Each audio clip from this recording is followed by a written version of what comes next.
Many people think that the Great Depression was a direct outcome of the stock market crash on October 29th, 1929, but they're actually mistaken. The real causes had taken root many years before and could be seen in overspeculation in stock, where people were buying stock they didn't necessarily have the money for, overproduction in farms and factories. It was basically a time bomb, and the stock market crash was just the trigger.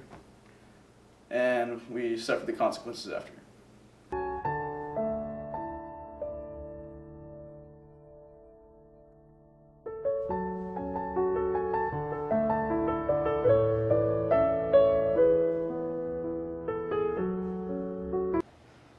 I received a lot of blame for the downturn in the economy, but if I was put in the same predicament, I would have taken the same course of action. I understood that business goes up and down just like a roller coaster. This term is known as the business cycle. It's important to not panic during times when the roller coaster is at its low point. Instead, you must wait for the roller coaster to reach its climax. That's what I did as president. I made sure to stimulate the economy before I threw government money spent at the individual. This form of government that I led was called rugged individualism. I created the corporation known as the Reconstruction Finance Corporation in order to finance business and make sure the economy reaches its fullest potential once again.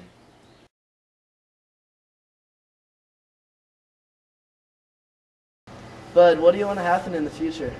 I don't know, I'm not a politician, I just want food. I want a place to live. I mean, I don't know what I expect the government to do, but I expect them to do something, not just leave their people to die.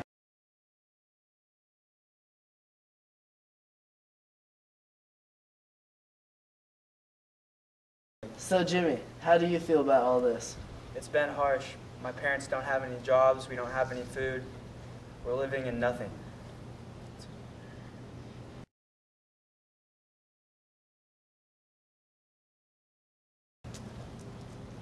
So Bud, how do you feel about Hoover and his policies towards the Depression? What policies? From all I've heard, he hasn't done anything to help us out.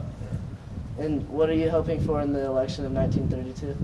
Change. I know I'm definitely not going to vote for Hoover. Put any name on that ballot besides him. But to be honest, I don't even know if I want to vote. I don't really have much faith in our government anymore.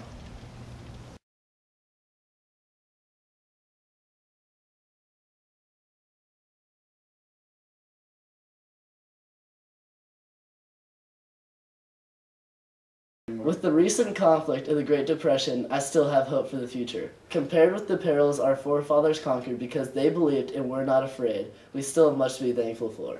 In essence, all I'm saying is, if we don't panic, we will be okay. Let's just have confidence in our government. I know that with Hoover, things were tough, but I'm here to change that. I wish to attack the issues at hand through the 3 R's. Relief, as in right now we need to get food and shelter to our citizens. Recovery, so that in a year or so we will be out of this depression. And reform, to ensure that this never happens again. To accomplish this, I'm working to initiate numerous laws to be passed through the New Deal. FDR passed so much legislation during the New Deal that I was often called alphabet soup because of all the acronyms. He helped to manage money by acting to control banking and ensuring people's money in the bank. He required companies to keep honest financial records. He created jobs for the jobless by attacking unemployment and helped the industry and labor by protecting the rights of labor unions and building up public works. He helped farmers by resettling them on better soil and helped them regain a better lifestyle.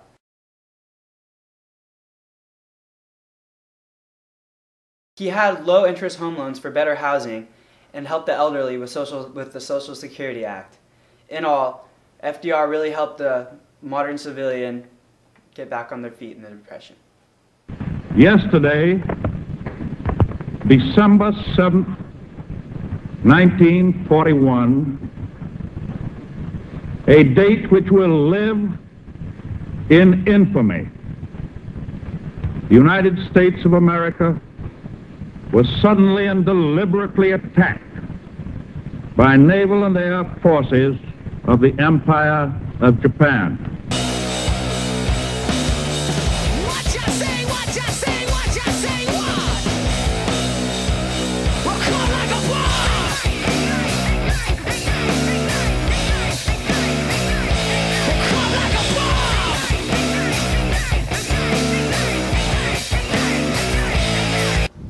So how long has it been since you were involved in combat? It's been about 10 years now, and I still haven't recovered from the war. I mean, some of the things I saw were just terrible. What do you mean by things you saw? Are you talking about people dying, violence? Yes. So many of my fellow brothers died in battle. I don't think I can ever recover from it. It was a peaceful morning. Me and my buddies were just chilling on the flight deck, playing some cards, just talking, you know, about the good old times. And all of a sudden from overhead, just planes started circling. And we had no idea who they were. All of a sudden, we heard screams and we were told to go to our battle station. The alert is sounded at 7:58. Air raid, Pearl Harbor. This is no drill. As soldiers and sailors scramble to their guns, the Japanese are already raining destruction down on the ships, sitting like ducks in the harbor. Before we knew it, we were fighting against some unknown force. We had no idea it was the Japanese. From that day forward, we were determined to fight back against whatever force that attacked our ships.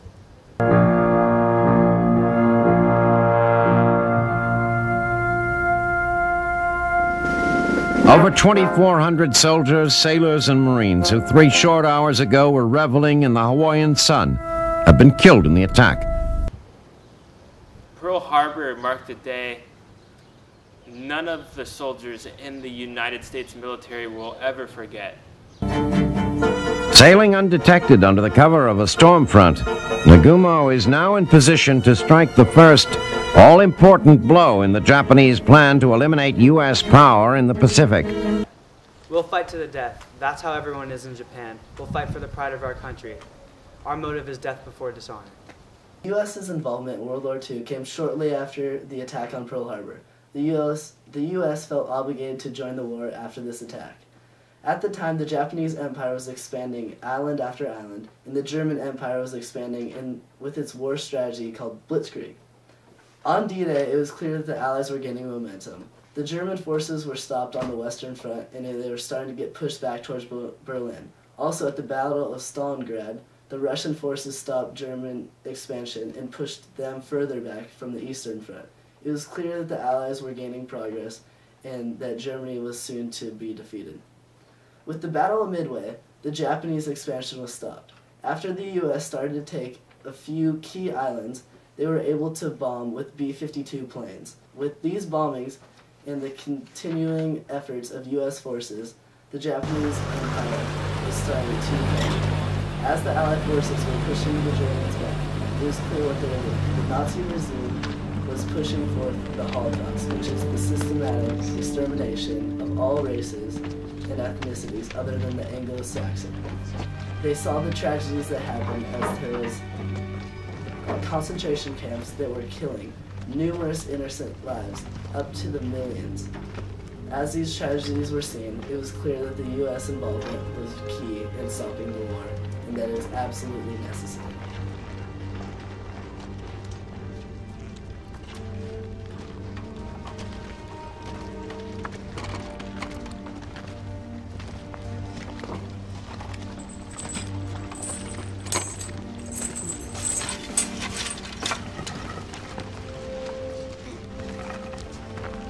Major, sir.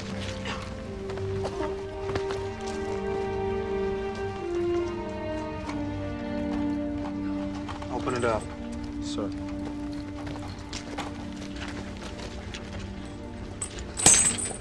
Stand back. Give us some room here. Stand back. Back. Back.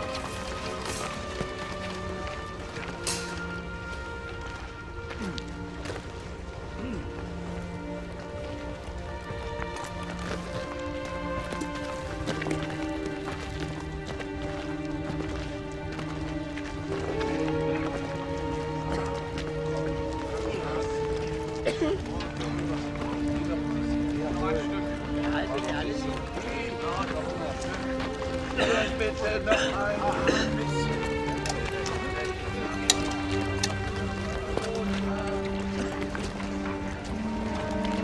Boris, you seen any of your men speak German? No, sir. I need leave guard. Leave guard! Lipton, find me leave guard. Yes, sir. Leave guard! Leave guard! Leave guard! Major needs you up front right now. Sure.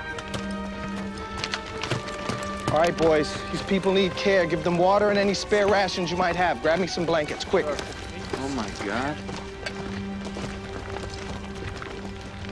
Dick?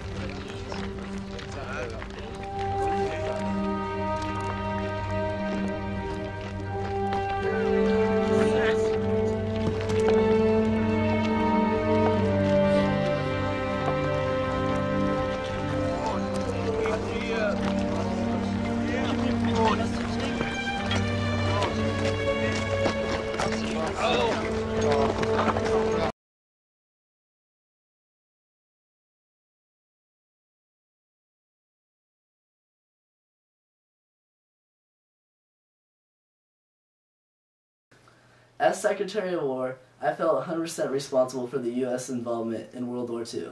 It was inevitable that we were going to join the war as the causes were too great and we had to. However, I felt we needed to get out of the war soon as we could. For this reason, I felt the dropping of the atomic bombs on Hiroshima and Nagasaki.